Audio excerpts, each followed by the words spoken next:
Michelle dresses one of the twins up like Jesse and the other one like Danny. Plus, she dresses the dog up like Joey. That's it.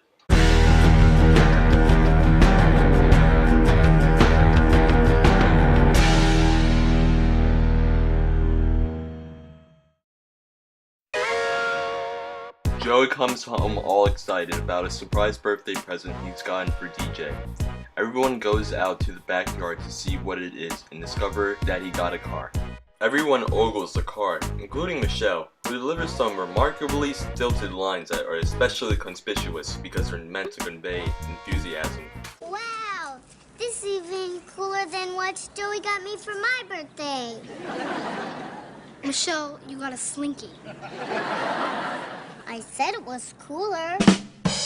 Danny gets kind of annoyed at Joey because he wanted to be involved with the car buying process, and he begins to describe all of the anal retentive research he'd already done, including contacting Ralph Nader. I bet that being mentioned on Full House is the #1 reason why Ralph Nader lost the 2000 presidential election. DJ vehemently thanks Joey, and then he and Danny take turns kissing her. Joey says, "Thanks, Danny. You know I couldn't love DJ anymore if she were my own daughter." Which is the saddest news I've ever heard about DJ. DJ says, Timmy, Steve, I'll go get my license and we'll cruise. and then all the other kids follow her so the dads can have a scene with the car that may present something of a twist to the plot. Don't worry, this is Full House. There is a plot twist. Jesse starts the car up and begins to shoot oil out of the windshield wipers, which is a very common indication that a car might have something wrong with it. A few seconds later, a bunch of steam starts shooting out of the engine, so Jesse opens up the hood and confirms that the car is f***ed up. The only natural course of events that could possibly follow such a discovery is for Jesse to fix the car real quick while Danny distracts DJ and her friends by playing songs on his guitar. Okay, now just the boys. Beep, beep, beep, beep.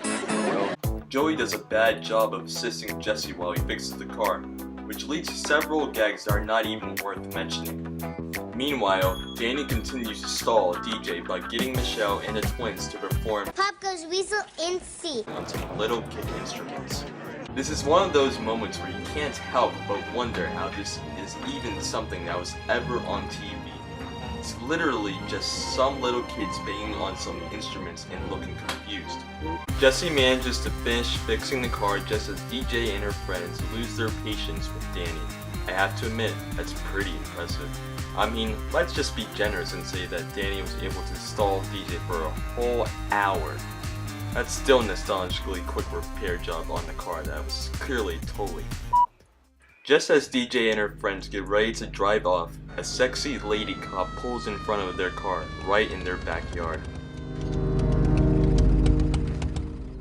The lady cop explains, You'll have to answer a few questions. This car is stolen. the lady cop brings everyone into the Full House so she can be subjected to their grading personalities for a few minutes before Joey tries to explain himself. They're nuts. You want to repeat that, ma'am? Not really. Oh, I drive a Harley Davidson myself. Who cares? Not me. Excuse me, are you really a police officer? Yes, I am. Good, because somebody at school stole my eraser. He tells Look, her, I didn't steal anything, okay? I was at the bank and there was this little old lady with a for sale sign. Not on the little old lady, on the car. Joey, do you have anything to prove to this nice officer that you actually bought this car? Well, no. everyone struggles to convince the lady cop that Joey is innocent and ultimately decide that the only way to do so is expose her to what a buffoon he is. They give the lady cop a tour of Joey's room and argue that anyone who would surround himself with so much immature stuff couldn't possibly be malicious enough to steal a car. Michelle holds up his Ninja Turtle slippers and introduces one of them as Michelangelo. even though it is clearly Leonardo. The Ninja Turtle slippers are enough to convince the lady cop not to arrest Joey. Well, I had my doubts, but the Ninja Turtle slippers put me over the top. Mr. Gladstone, I won't be taking you in. Can you believe that shit? How's she gonna explain that one down at the station? Don't leave town. At least she She'll does be asking this. questions. And Miss Tanner, I'm afraid we'll be impounding your vehicle.